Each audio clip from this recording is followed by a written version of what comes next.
get me a written letter. Why Rick send that way? And how much do we pay? We're paying 30 now, we're going, they're never going up to 40. No, how much do we pay? 32.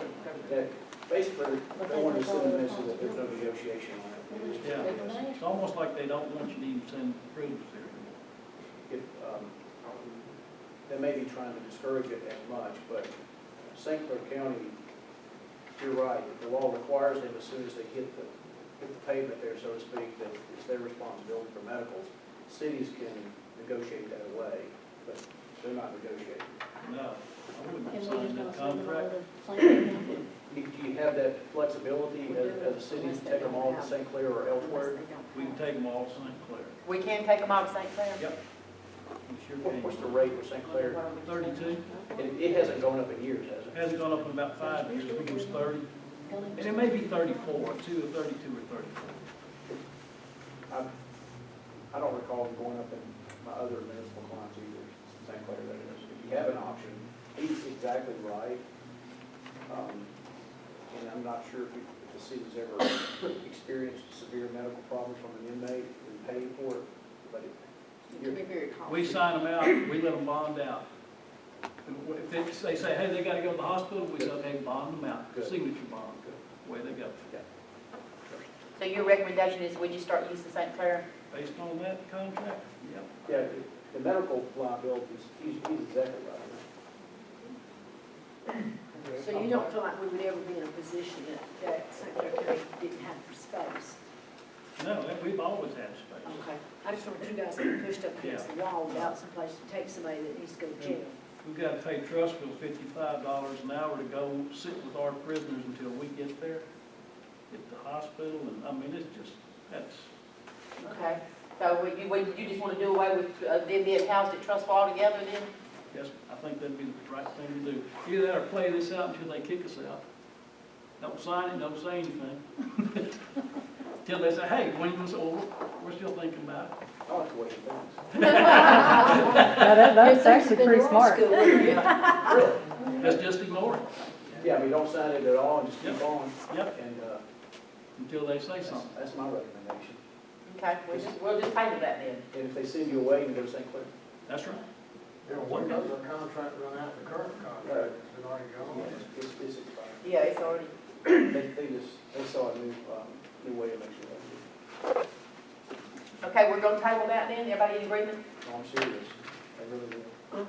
I know that. Next on the agenda is the local government. This is for the software for the city, which is the Zortec.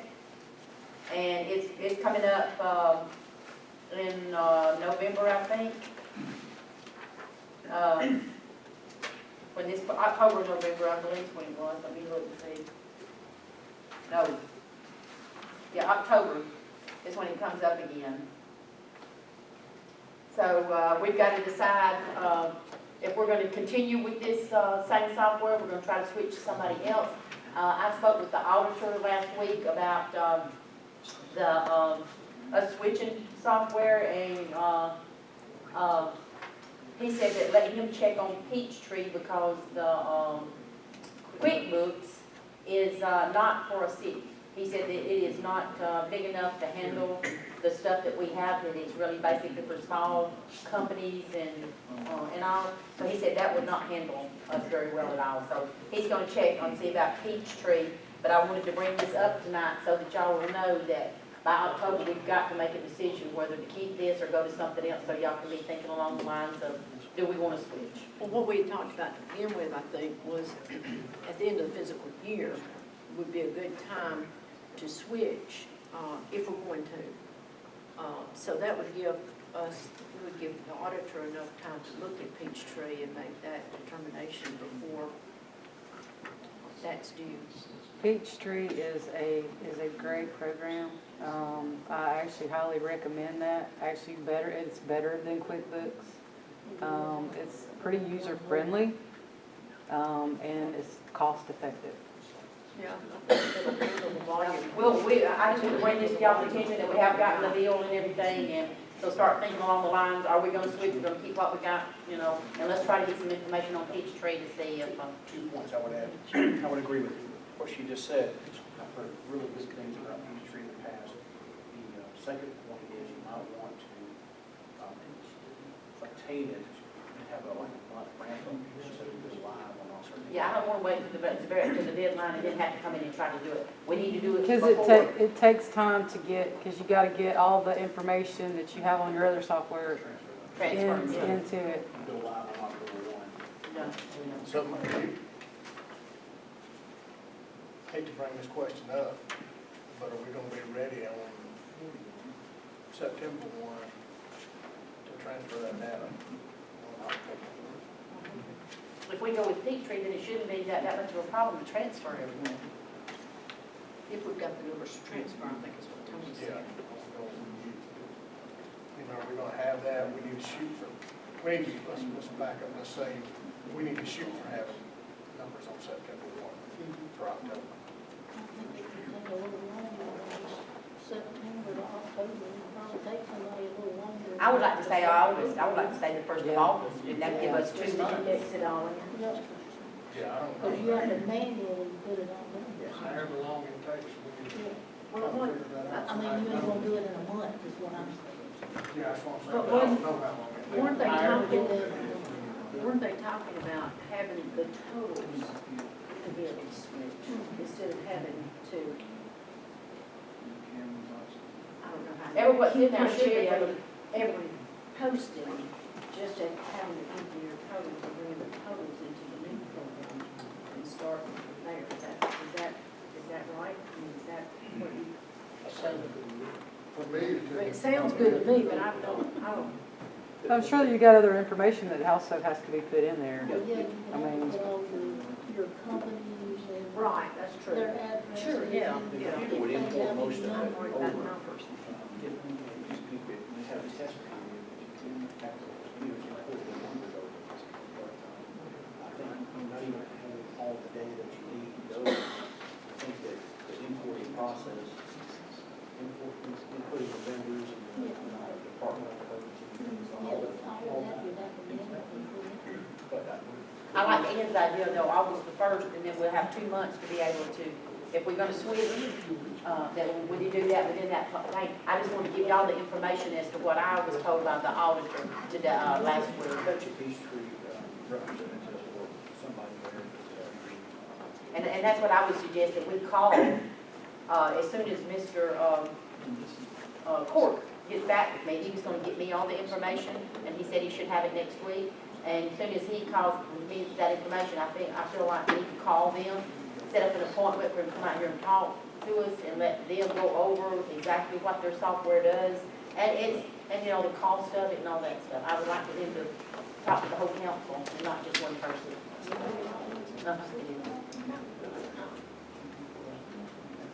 It's very nice. Okay, so that was just for information. We're gonna move along into the brims.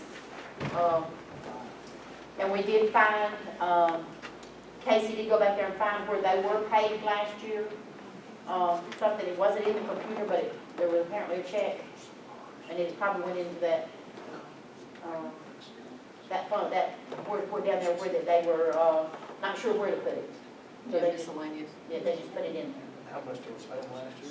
Same thing as with, they're asking for this year, $704.28. So do y'all wanna go ahead and authorize and pay that?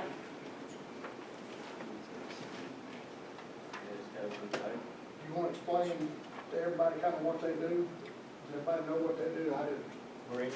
Yeah. Y'all know what they do? The most important thing to me was to say, ambulance is coming in, they manage making sure you got a place to go when somebody can actually see you and ride you somewhere else. And that to me is worth $700.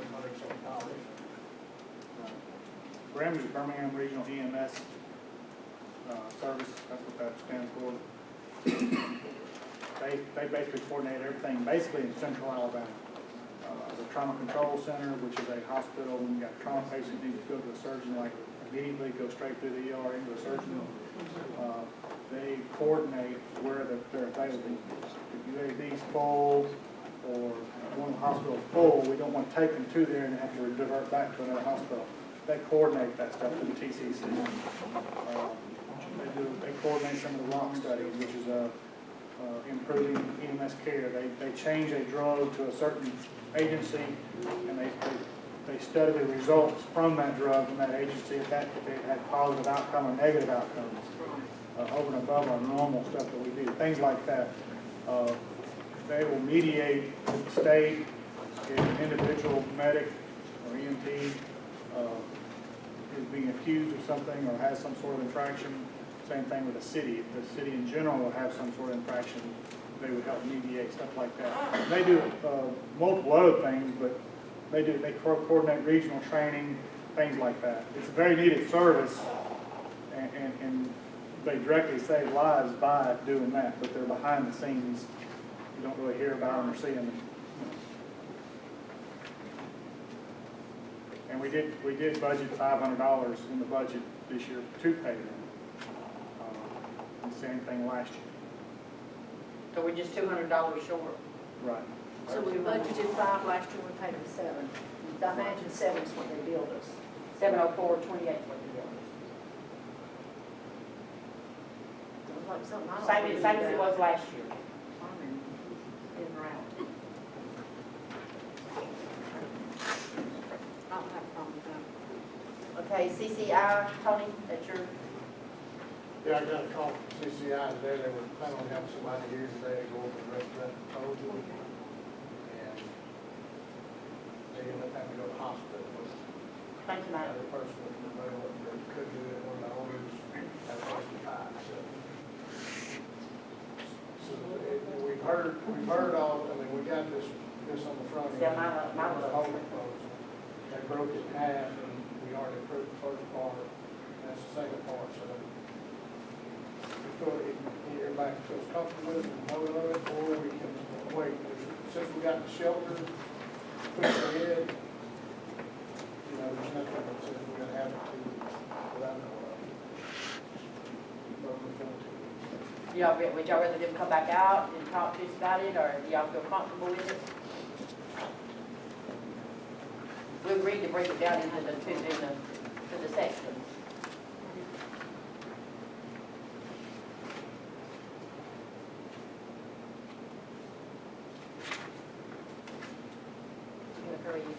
I don't have a problem with it. Do we want to bring it up tonight, or do we want to? Do we need to, Tony? Do we need to bring it up? Do we need to get this, done? Or we just keep dragging? Well, I think obviously we need to get it done, and now it has to be done in the next 2 weeks, it's not gonna kill us with that. You know, I'm comfortable with the proposal, but we should see that proposal. I rely on your expertise.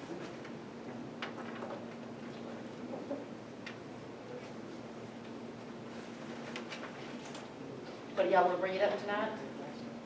So we would need to, make a motion then that we accept the second phase of that? Is that what I'm understanding you to say? Yeah, or this proposal is actually two separate proposals. This one covers phase 3. This one does phase 4, phase 5. Ronnie, do you have any more questions that need to be answered before y'all feel like there's a vote on it? Or y'all satisfied with the way it is?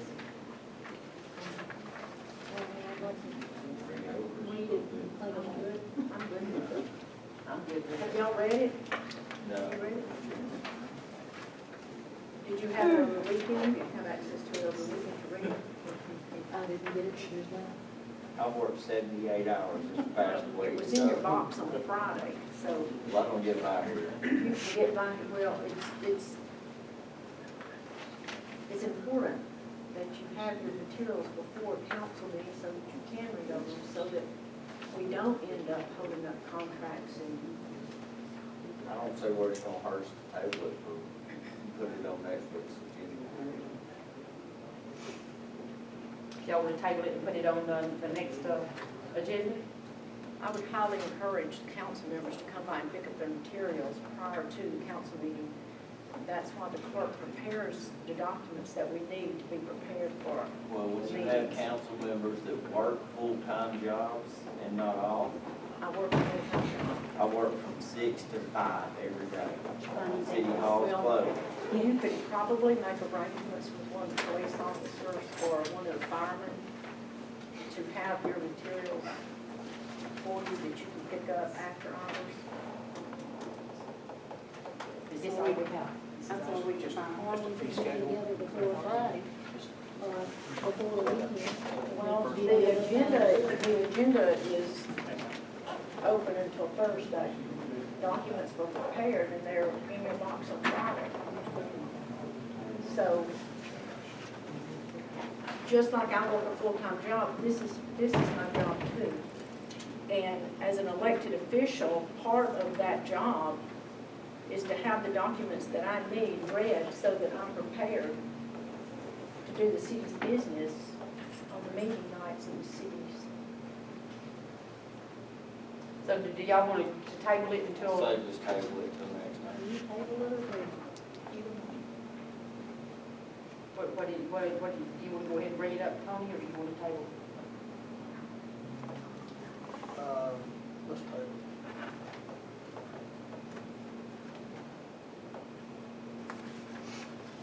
Okay, I was telling y'all about the Jimmy tearing up and everything, so I asked Tommy to go online and look and see what the cost of vehicles are. And I don't think he had to leave. I don't know if y'all are aware of this, not. Tommy's had an emergency in his family. His wife is in the hospital, so he's had to be with her the last couple of days. So I was able to get these, so if y'all want to pass them around and look at them, I had nothing to do with these. I just asked him to go on there and get a price for something that he may be looking at. So if y'all want to look at them, y'all can pass them around and look at them. We don't have to vote on it tonight. That's the price ranges. And this is for a new vehicle. If y'all prefer a used vehicle or to try to fix that one, we can also do that. Is that all? I want to How many other cities have a vehicle that the city clerk uses? I don't know.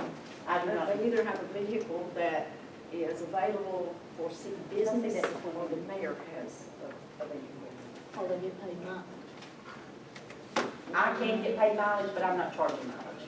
No, I'm talking about the city clerk, or the court clerk. Basically what Tony does, when I came in, I asked all city employees, do not use any city vehicle for personal use. If it contains to this city business, then they can use that vehicle. From my understanding, I don't think anybody's using city vehicle. I've not been made aware of it, they are. But, No, that's not what I'm asking. I said, what other city here furnishes a court clerk with a vehicle?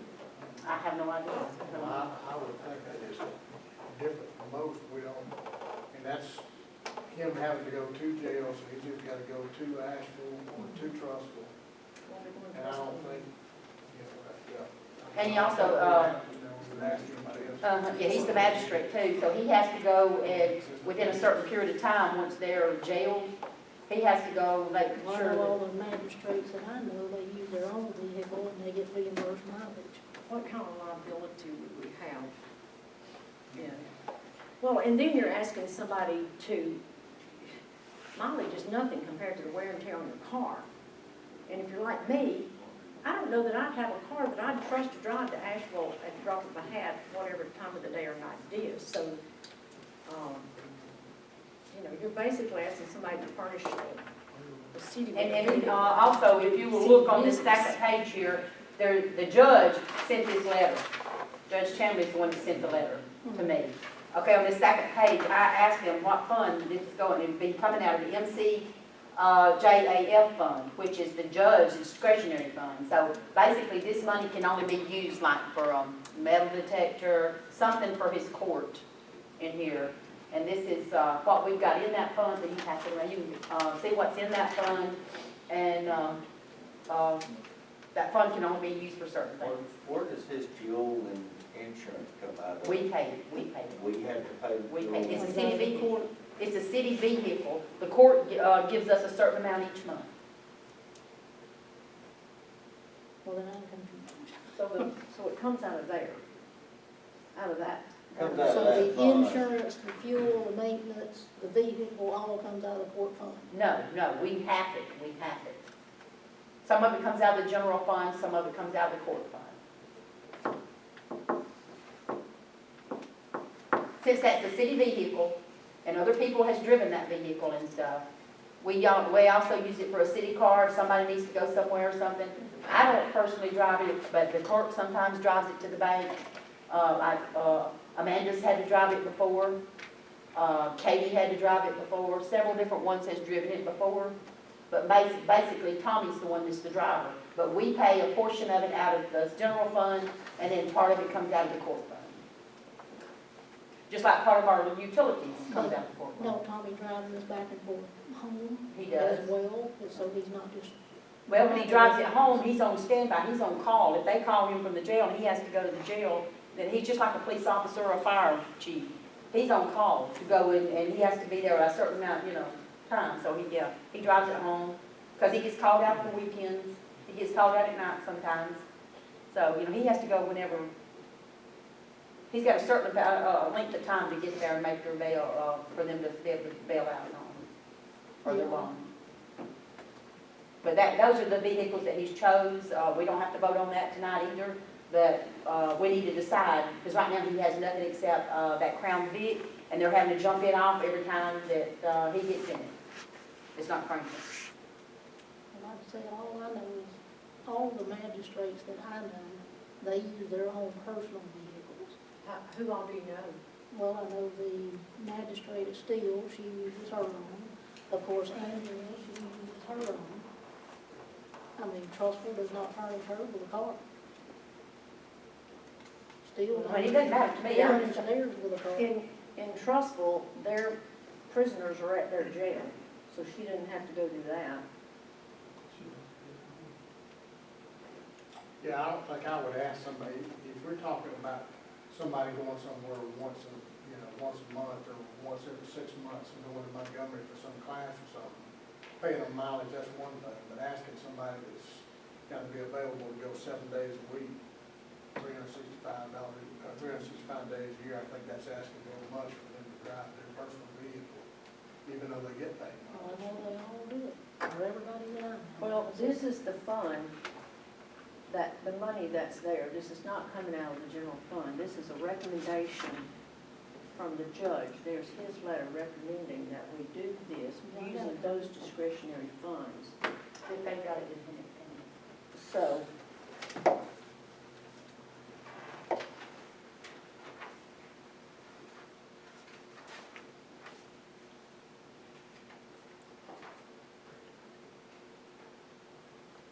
So it's basically just a city vehicle anyway, so it's for city use, period, right?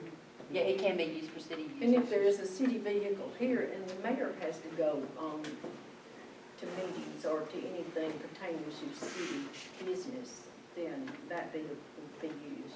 The only vehicle I've ever driven is the, And how you gonna do that if Tommy's driving it back and forth home, if it's at his house? How's anybody else in the city gonna use it? Well, those meetings don't happen every day, and they're usually like the mayor's breakfast, or there's meetings that are just day meetings, not weekend meetings or week meetings.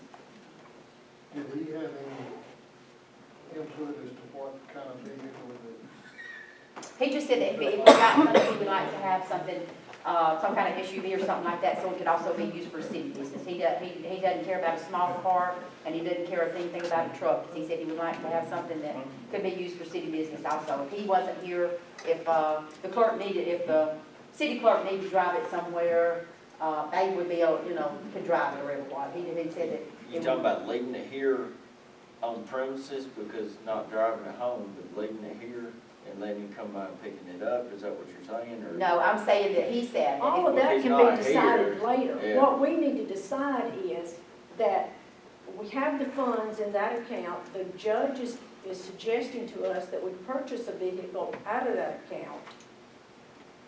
And the if nots and whens and wheres can be decided after the vehicle is decided to purchase the vehicle. And we don't have to buy a new vehicle. We can buy a used vehicle, or we can buy no The vehicle. vehicle's gonna have to Well, I be thought the ordered. mayor wanted to put in,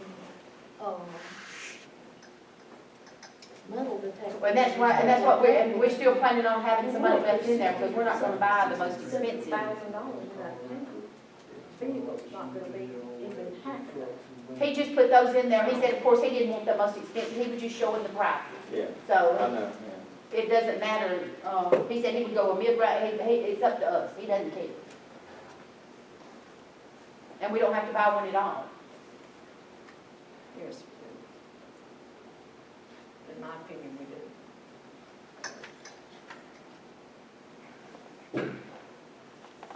He's always been furnished a vehicle since he's been here, I'll put it that way.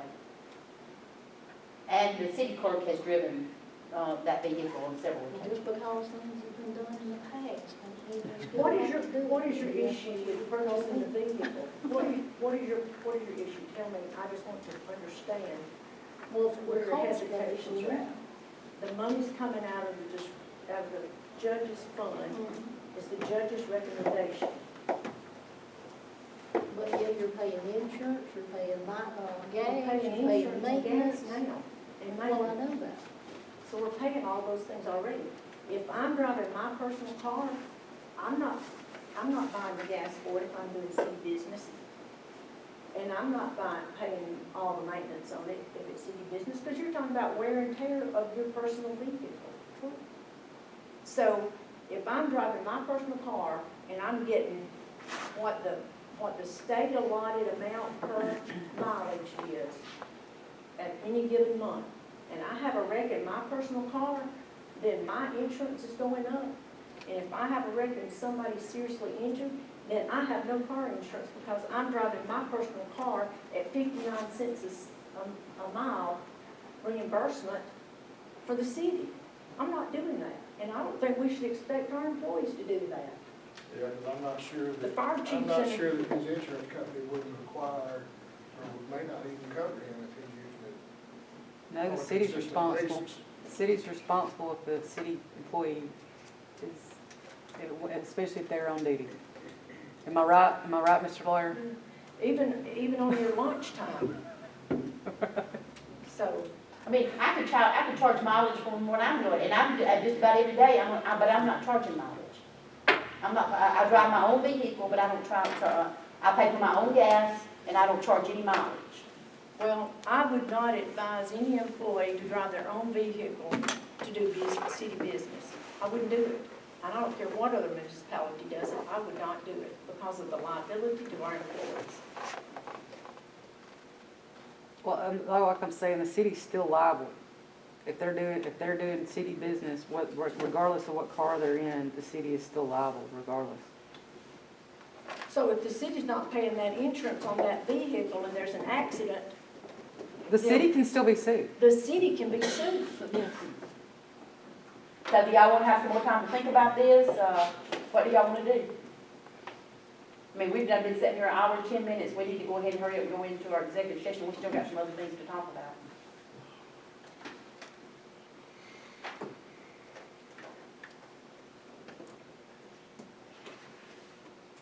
We can't keep tabling everything when our agenda's gonna be so big the next meeting that we'll never get everything on there.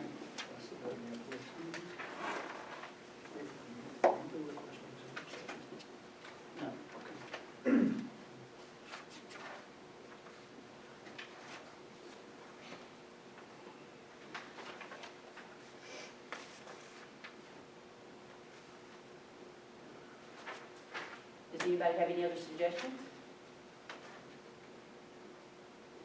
I'm ready to vote on it.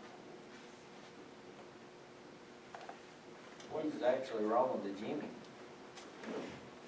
All I know is it's gonna cost close to $1,000 to fix it. I have no earthly idea. I don't know who looked at the vehicle. I know Tommy said something about even after we get this work, it's still gonna have to have I think he said a fuel. I'm not a mechanic, so I know nothing about it, so I couldn't tell you. All I know, he got an estimate for Harbison's for $600 and something. Sir? Did Did you have something to add? Oh, okay. I thought you had some information we didn't have. $600 from Parks. 600 something, almost $700 from Harbison to fix what's wrong with it now. But they also told them that the fuel pump or something's about to go out on it, and I don't know how much. Richard can tell you how much one of them might cost, I have no idea. Fuel pump's about $130,000. Labor's probably 2 hours, 2.5 hours at the most. So what would you think with the labor and doing a fuel pump would probably cost Richard? Probably $350. So we're talking about, so he's about right about it, with what the problem is now, and the $350 for that, it'd be close to about. What is the problem now? I mean, no one's ever said what the problem is with it now. We did say what We was. said it, but it was in the first thing I that, think it was And transmission. fuel pump. I think it was the transmission and the fuel. Did you ever work on that one, Richard? On the truck, On the Jimmy, yeah, 10,000 times. well, you get one thing fixed on it, and then a few months later, something else has gone out on it. Last time it was worked on, they worked on the front end, it had oil just running out of it after they worked on the side. Basically, when the fire chief gave it up, he said it was unsafe at that point. And we've still been putting money in that thing for how many years, 10 years? What year model is it? 2002, It's just 17 years old. 17 years old.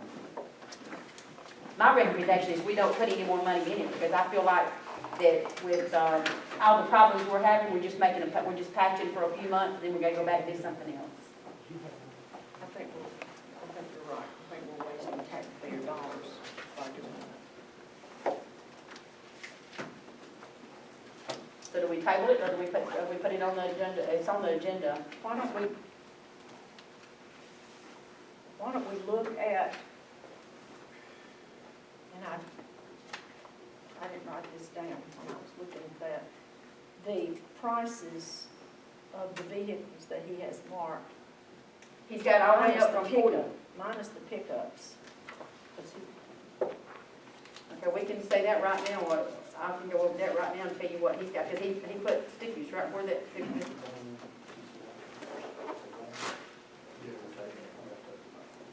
Okay, a Ford Explorer SUV, utility vehicle, light duty, 4-door, 2-wheel drive. The price for that one is,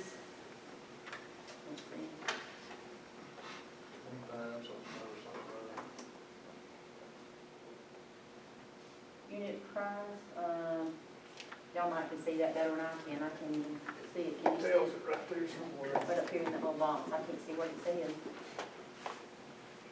Read it out. 20, $24,948.50.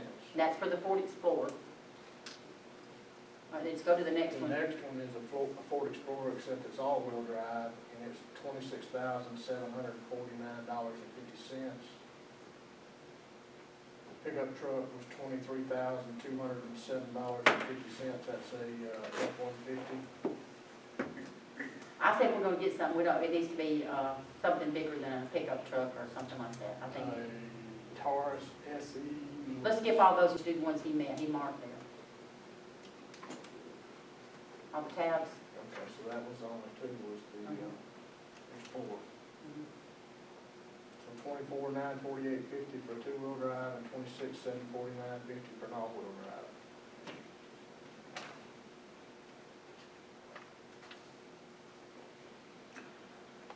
Okay, so we got some more back here. He's taking out a small car, but he's got one marked. So Ford Fiesta is $14,900. He was just showing the prices there, as to the difference in the price of the cars, on the SUV and the. Expedition, $29,948.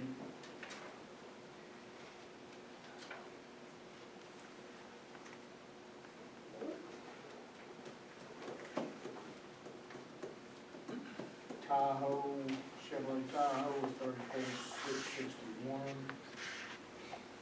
$34,661. Four-wheel drive Tahoe is $37,391.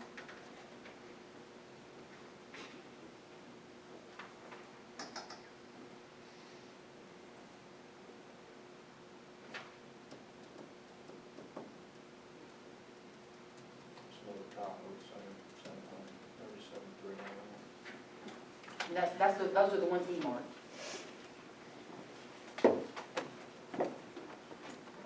And he just did that for, to kind of give you a range of the prices. So do y'all want to table it or vote tonight?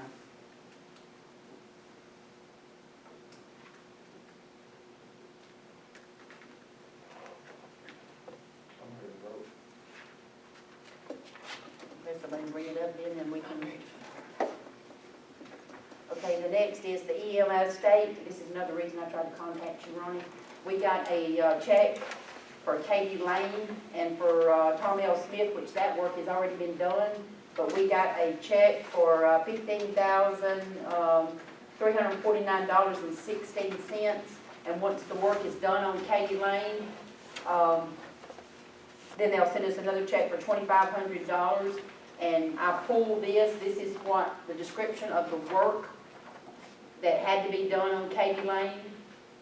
This is per the EMA when they came out and did their survey when that flooded and all. Okay. So I pulled this so y'all, you would know what the scope of work that they're suggesting be done. Okay. Which So is- Katie Lane hasn't been done yet? No, Tom L. has because we didn't have a choice. It was caved in. So we've already done that. But I pulled this just so you could have what the scope of work that they're suggesting be done. Okay, And we got the check and it's already been deposited into the road account. okay. We put that in the 2-cent account too. Also tonight, we have on here the hiring of Luke Benefield at the rate of $15.50 per hour with a review after the 6 months, and then if that review is good, then he'd be raised up to the $16.22 an hour.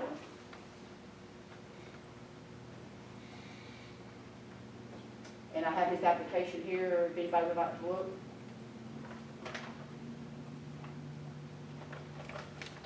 And that's all we have on the agenda. Do we have anything else? Anybody have anything else they would like to discuss? Tony, would you bring that up? Oh, yes, I have one other thing too. Judge Chambers, I don't know if an email got sent to everybody about the flowers that was sent, the Judge Chambers' son passed away. We as a city went in and purchased a spray of flowers to send to that. The city cannot pay for that, so that if anybody would like to pitch in and it's already been paid for. If anybody would like to pitch in and help with that, the spray was $209, so anybody would like to pitch in, they're welcome to do so. If not, I will pay for it.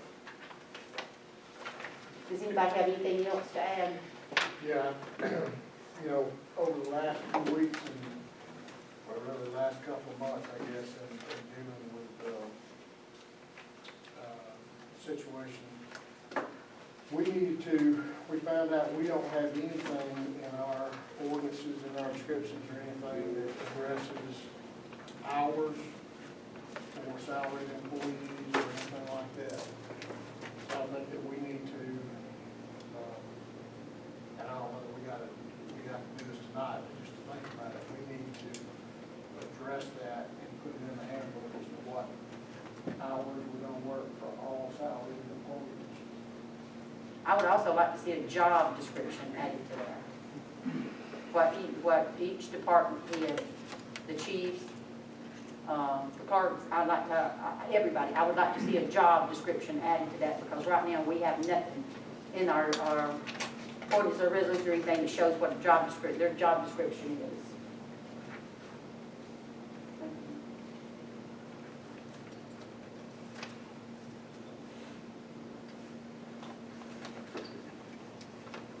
I contacted Argo and Steel, like we talked about, and they didn't have a formal job description for the fire chief, police chief, either one. I contacted Springle.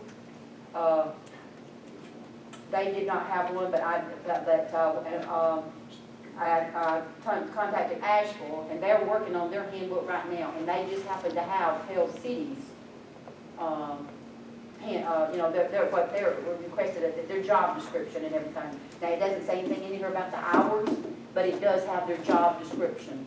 Well, I was at the fire chiefs, I didn't get one for the. This is a job description, and I think I sent you a copy of it, and I sent Ron, Who else was it I sent one? Mike. Did you get one for the police chief as well? Yes, it's got one for everybody. It's got one for everybody. I didn't get that, I only got the fire chief. And so, I think we need to look over this, and I think that we need to, So if you got a copy of the police chief, I just sent the fire to y'all, because that's what y'all were working with. But yeah, this is a copy of everything, everybody. From their clerks on down to their maintenance people. We So, all get a copy of that, so we. Casey, I'm gonna give this to you you. one on the police chief, but you got one for the fire chief. I'm gonna give this to you, and then if you don't mind, if you'll make them a copy of this tomorrow. The current handbook does talk about regular work week, 40, and hours of operation. It does talk about the generality. It doesn't say specifically. The point is taking it doesn't specifically say salary personnel are doing this. So being specific about it is not a bad idea. For it to get for it. And, updating the handbook is probably a good idea as well. Refrain from digging into it because time getting into that, you cause us to avoid that for a while. And what is your suggestion is to the hours?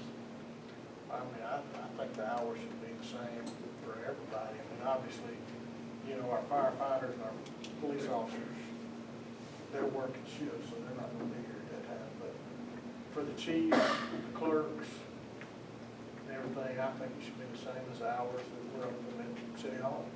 4 to 8, from 8 to 4, 8. 5 days a week? No, 8. 8 straight hours. 8 to 4 is what time our office is open. It's open in the morning at 8 and closes at 4.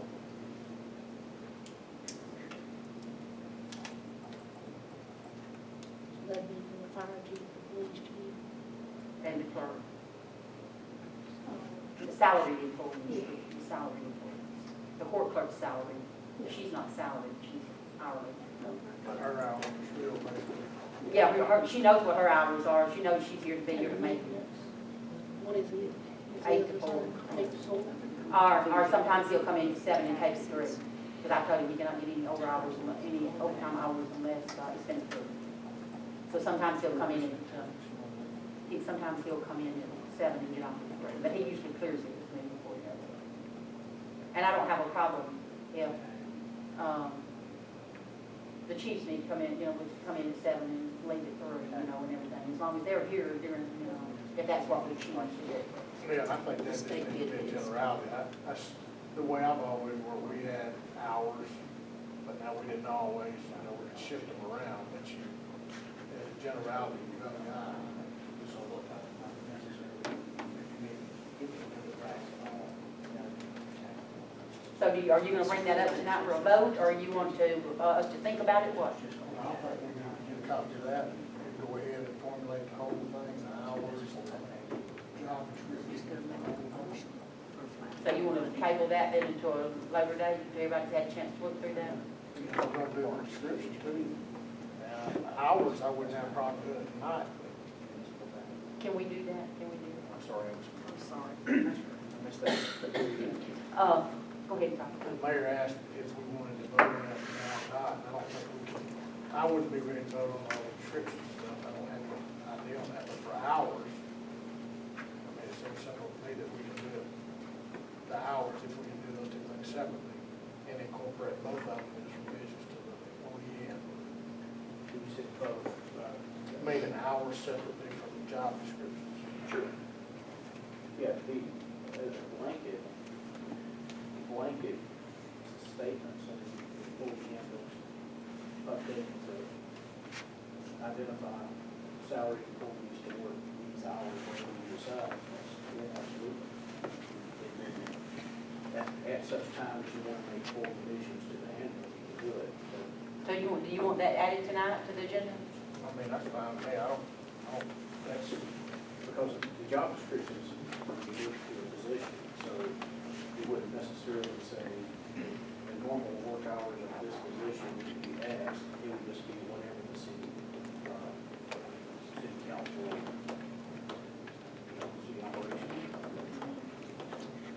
a step further, can we take our handbook, we probably got a lot of work to do on that handbook, can we take that as we get to it, and work a section at a time and update it?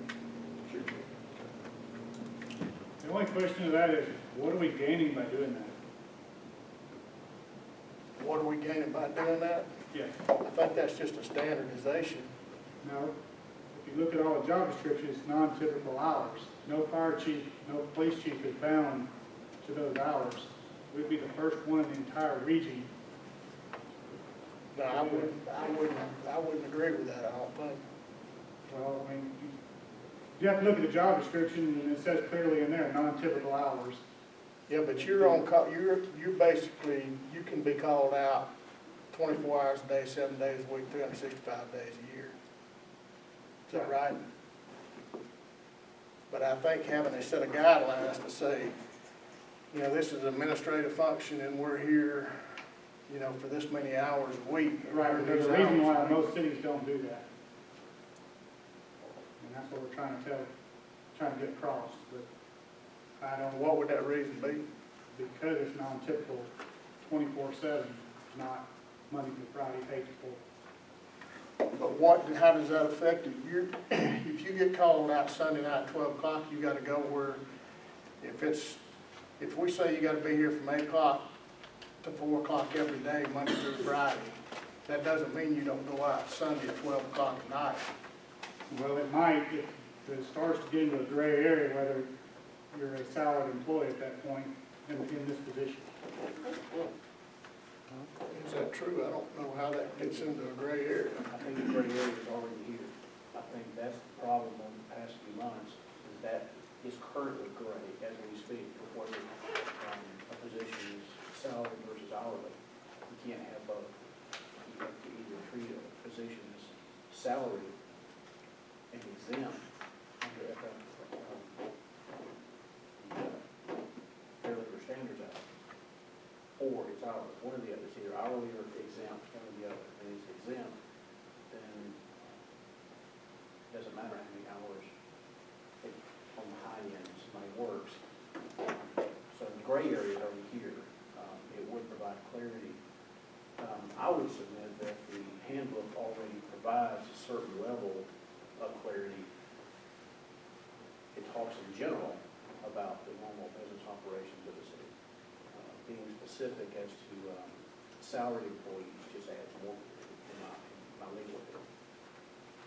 So I think that the more clarity you provide, more guidelines you provide, the clearer it goes. If that goes back to the original question, what have you not gotten in the past that you're going to gain by binding the fire chief and police chief down to those hours? I don't know that again, I think that's just to clarify. Once you do that, you have parameters that you got to defend in court as well, and ongoing litigation. Because you're salaried? When you set a set of rules, they can be questioned. But I look at it this way, if you're on call 24/7, there's days that if you want to go take a 3-hour lunch break, you can go take a 3-hour lunch break. If you have something to do that day, if you need to go, let's say you have a child that you have to go pick up at school or something, if you have to go get that child, you have the leeway to go do that, where as hourly employees, they don't have that leeway. They've got to find somebody to go get it, or they're going to have to take off from their jobs. So there's some benefits I see to both sides of it. But if you're talking about binding it down 8 to 4, you take that away. So we're no longer a salaried employee. No, I don't agree with that. There has been cases when you mandate a certain amount of hours, and then you give it the amount of title, just so you can mandate them to work more hours. FLSA says that's illegal. So you would expect that if you work 3 hours a week salary, that's a salary position and that's covered. Most salary positions are achieving your job standards, whether you do it 3 hours or 80 hours that week. Well, except for probably about 2 years over the last 30, I've been salaried. And every one of those, I had to put in a number of hours. And I had to actually put either I actually had to work those hours, or I had to take vacation, sick time, or something. And you wasn't truly a salaried employee. Huh? And you was not truly a salaried employee. I don't agree with that, and I don't think that, from what I heard from the attorney, I don't think he agrees with it. Yeah, I mean, Anyway, it still goes back to the original question, what are we gaining that we have not gotten over the last 27 years that I've been here? Just using me as an example. I think I just said clarity.